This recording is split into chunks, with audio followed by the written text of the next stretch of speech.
Hello and welcome to Lunchtime Politics, reaching you live from our global headquarters here in the nation's commercial North Central, Lagos. I'm Jeffrey Uzanga, bringing you up to speed with the big happenings in our polity. And in politics, let's begin with the headlines.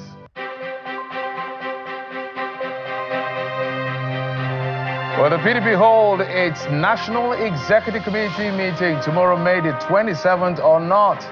Following deepening crisis as Nyesom Wike pulls out of reconciliation agreement amidst conflicting communications claims over the NEC meeting.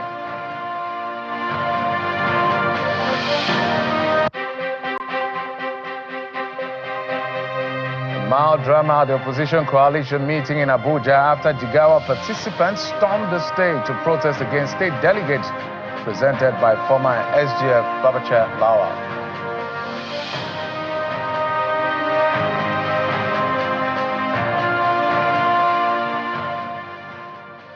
Thanks again for joining us on the program where we bring you up to speed with the big happenings in politics and in the polity at midday. But let's get started with a comment yesterday coming from the Nasarawa State Governor, Governor Sule Abdullahi, Governor Sule of Adamawa State, Nasarawa State, I beg your pardon, where you talked about and defended the issue around the APC endorsing the president for a second term. That decision has gotten commendation by members of the party, but a lot of flack from others who feel that it was insensitive given the situation of the country, perhaps too early.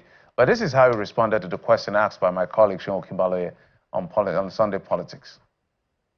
It's a belief of the governors. And with due respect, it's not the first time that this has happened. At one point, PDP had 31 governors in this country, and this is not long ago. Okay, and they didn't play on the intelligence. In 2014, the governors came and actually, governors of PDP, endorsed President Jonathan. And the world has not come to an end. And nobody blamed them and said that they were making a mockery of the people. I think it is all part of the belief of the governors of the ruling party to say that the president has done a lot, has done much. Because right now, when you are hearing one party system, we have roughly 23 governors out of the 36 that are actually in the ruling party. There used to be 31 governors out of the 36 that PDP. You know, so I think we forget some of this history very, very easily. And if it is endorsement, we have had in 2014, as I mentioned, you know, when the governors came together and endorsed, more governors for that matter at the time, came together and endorsed the president. Because that's an endorsement, that's a belief in your party, that's a belief in your policy, that's a belief in what your leader of your party is doing. Well, saying politicians do what politicians do. Let's move away from the APC. Let's talk about the PDP. And this appears to be a worsening of the crisis bedeviling the opposition party.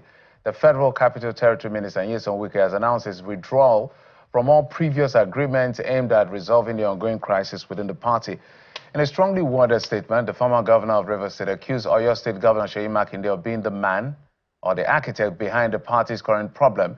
He cited repeated breaches of trust and failure to honor agreements as the root causes of the turmoil. Mr. Wike reaffirmed that the key resolutions, including reinstatement of Senator Samuel Anyanwu as the National Secretary and the withdrawal of all legal suits related to Rivers State, must be respected, but lamented that these agreements have been systematically violated. He highlighted efforts at reconciliation led by former Senate President Bukola Saraki.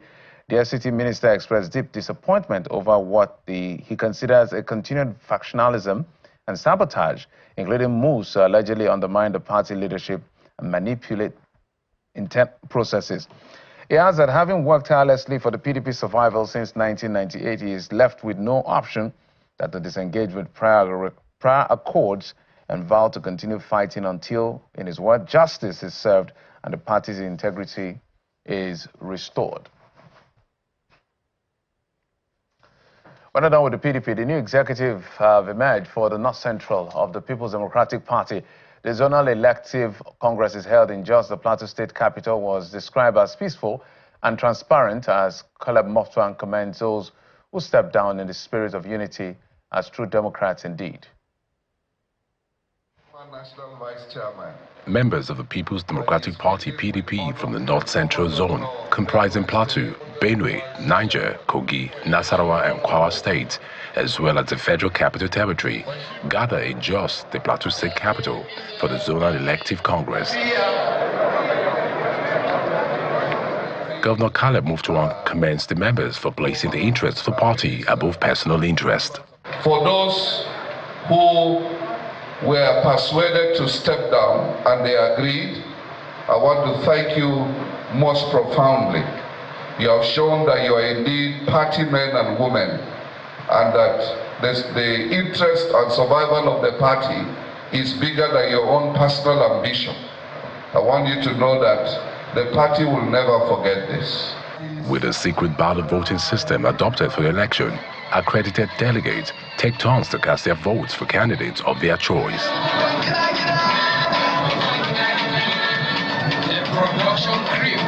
After some hours, voting ends and the ballots are sorted. The chairman of the Electoral Committee declared Mohammed Abdurrahman as elected National Vice Chairman, North Central Zone, among other elected officials. For the office of the Zonal Vice Chairman, Abdurrahman Mohammed scored 526 and is hereby returned as the winner of the election. The process is described as free and fair by those who witnessed it. The exercise here today is a very, very successful one. You can see all the people, all the delegates from all the states, including the FCT, very excited. They are happy that the exercises are taking place today. Former Senate President and Chairman of the PDP Reconciliation Committee, Senator Bukola Saraki, speaks on efforts to reposition the party. I'm optimistic that you will see PDP will play the role it should play in this democratic system. I'm assured. The elected zonal executive members thereafter take the oath of allegiance.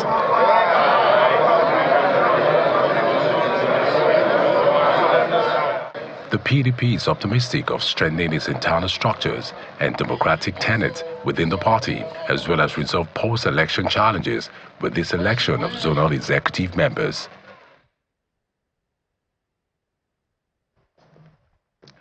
Okay, that's how things played out yesterday. One of the things that the FCT minister cited yesterday was this particular zonal congress over a few issues around officials, the communication for that zonal conference in that sense. We've been joined in the program by former DG of the FRCN, PDP chieftain and spokesperson of the League of Northern Democrats. He was also the chief of staff to the Bauchi State Governor, Mr. Dr. Ladan Salihu. Mr. Salihu, thank you so much for coming on the program. Thank you for having me. So let's begin with the immediate concern, which is tomorrow. So we have seen two communications. On one, I had to go to the official, I think let me just go there straight up.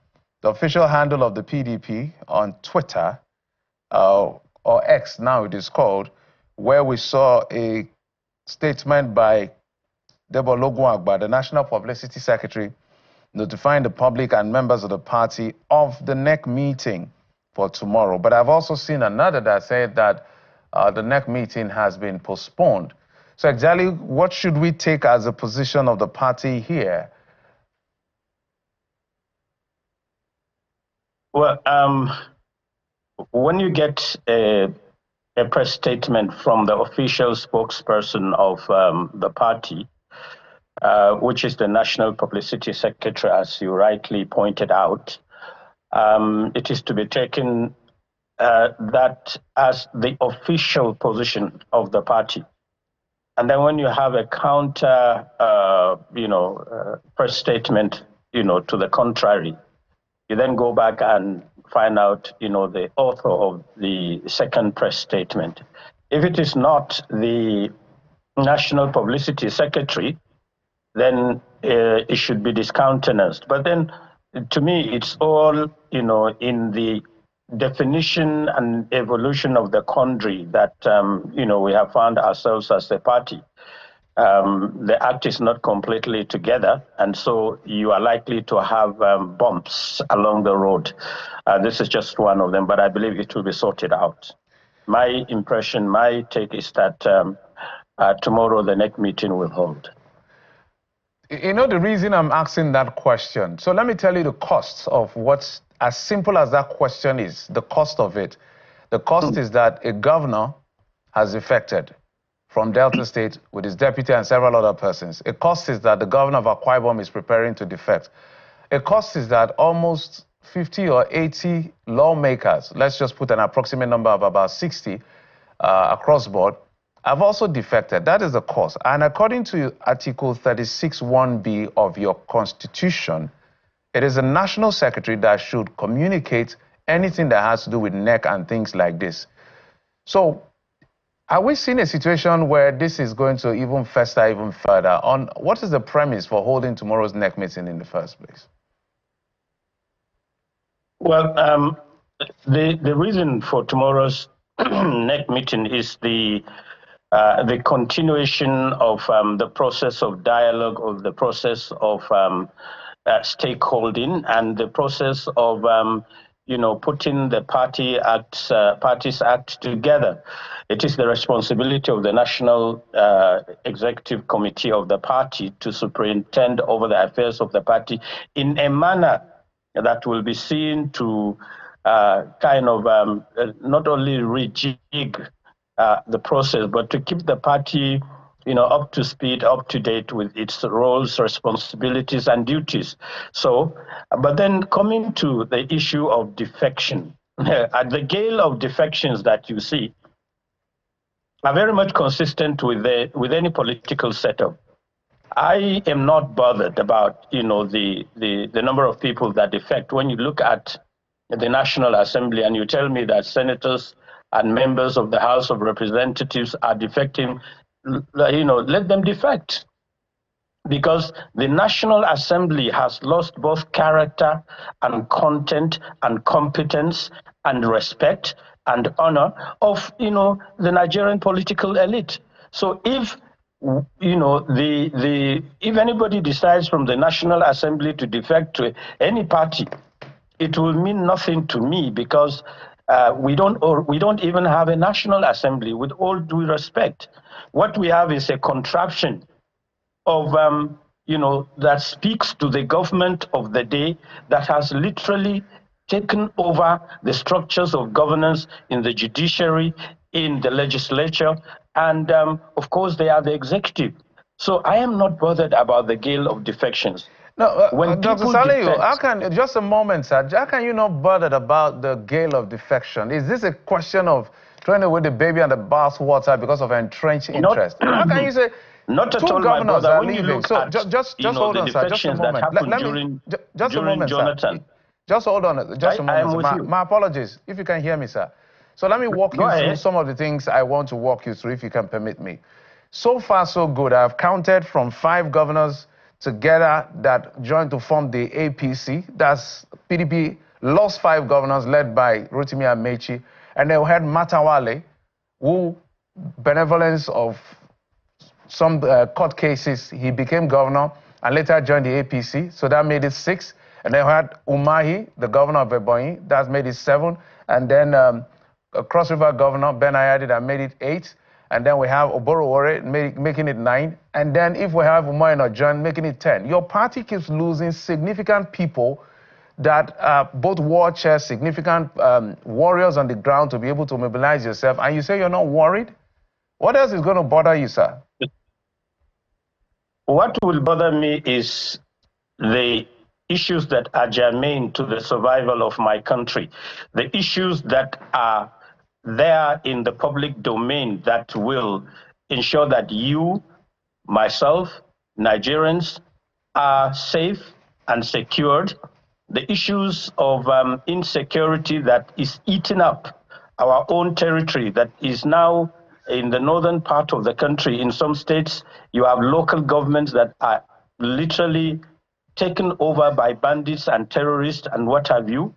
The issues of poverty that is really creating a state of deprivation, and the issue of hunger, the issue of education and out-of-school children.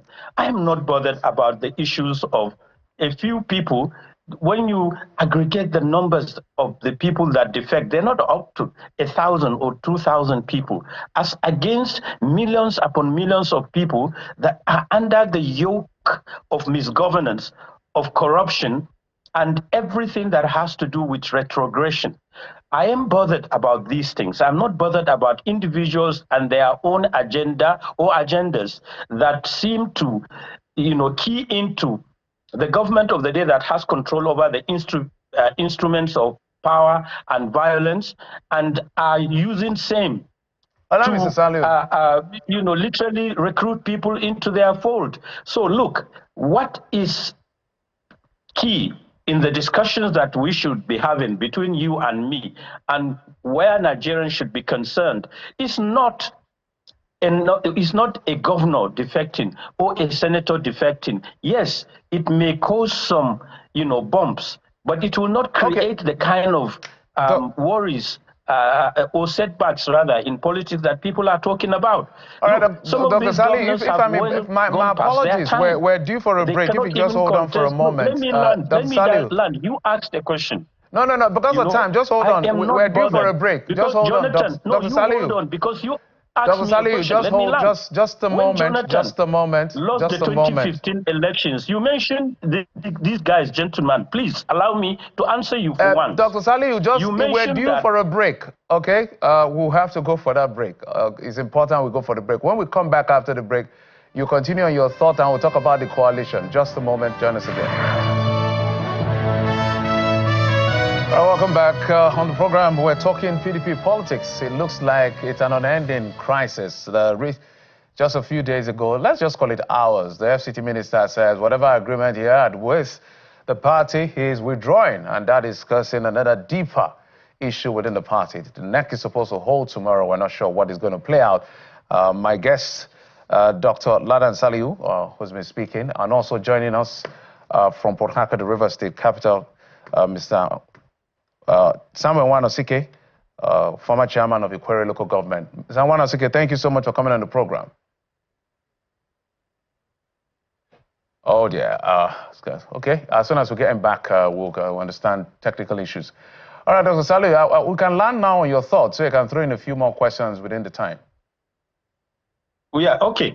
Thank you so very much. And if you can keep it as short and as brief as possible, so we can roll. Yes. Yeah. What Nigerians should be concerned is, how do we put up a structure that will rescue the country from the present state of affairs that are not only, when you say unfortunate, it's a lame and preposterous word. It's an embarrassing situation for a nation. I don't know how we get here, but then we have to work together. That is why you see the optics politically.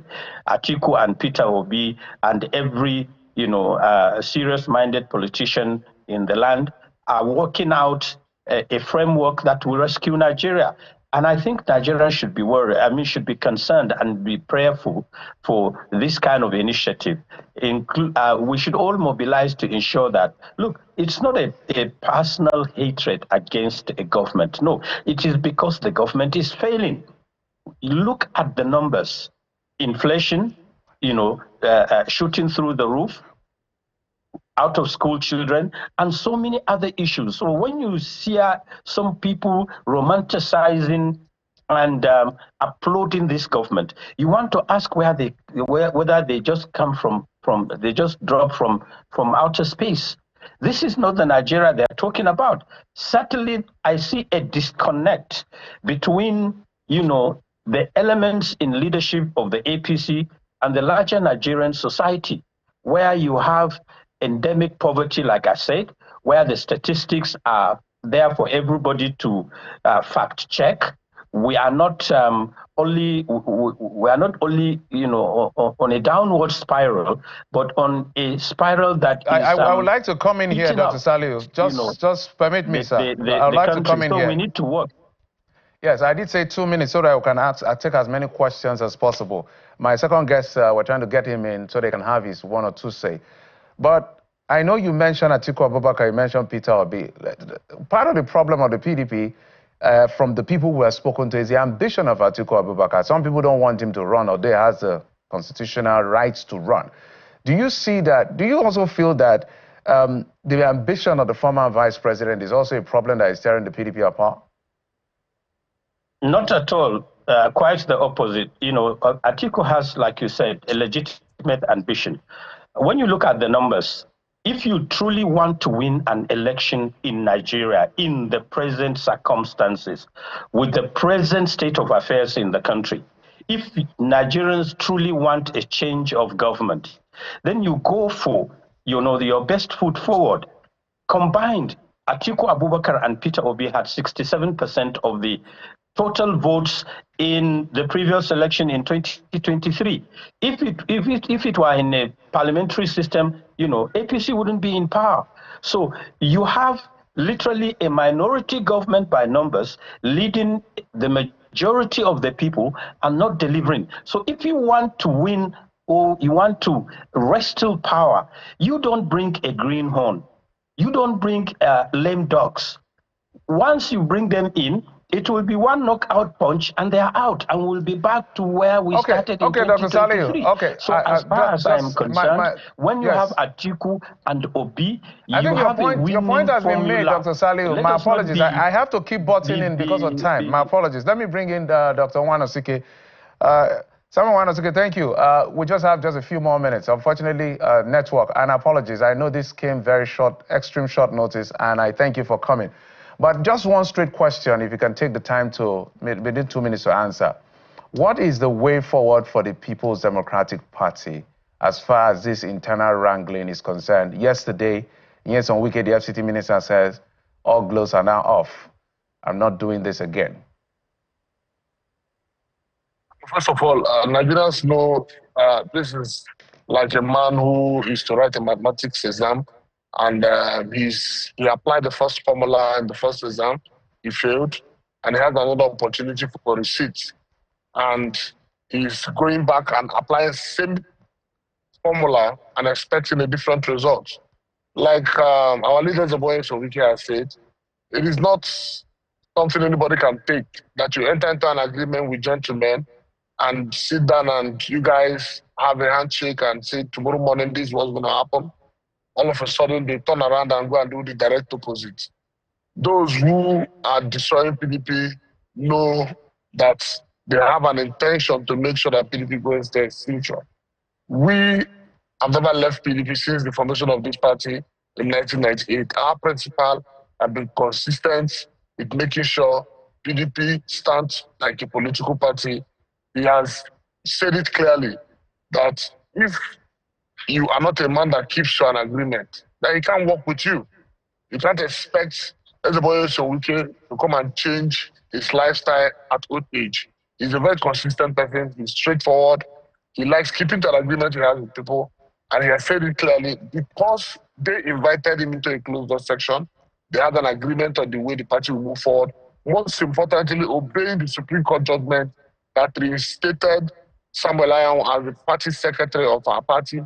That is the first way to go. And they also agreed in that meeting that all court cases relating to Rivers State and People's Democratic Party, especially that bordering on the emergency rule, should be withdrawn.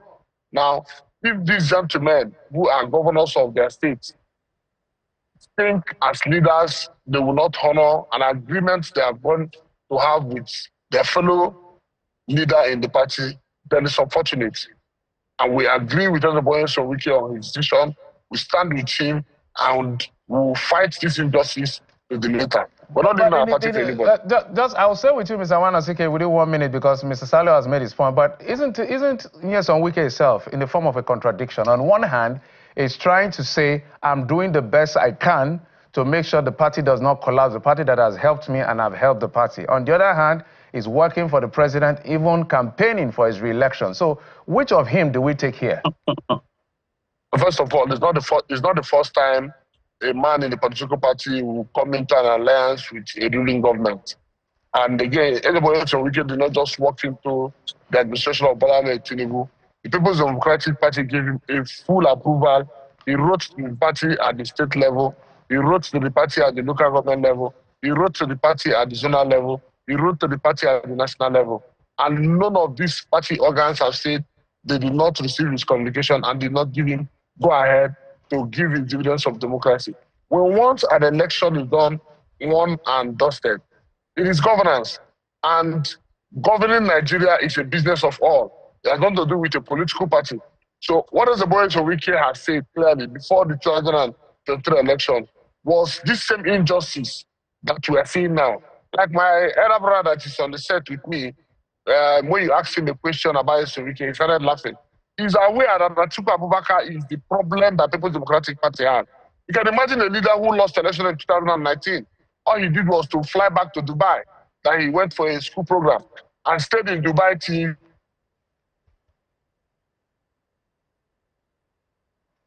Oh dear, I wanted him to land on that thought. I don't know, Mr. Wanosike, my sincere apologies.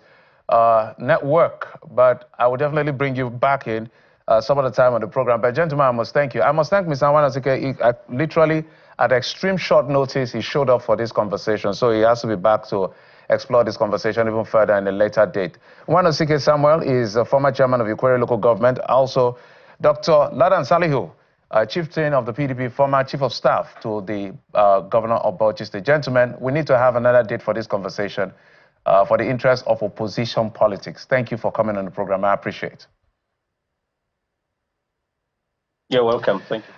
And that's it on the program. Thanks for your time and company. I'm Jeffrey Uzongo. You've been served on Lunchtime Politics. Bye-bye.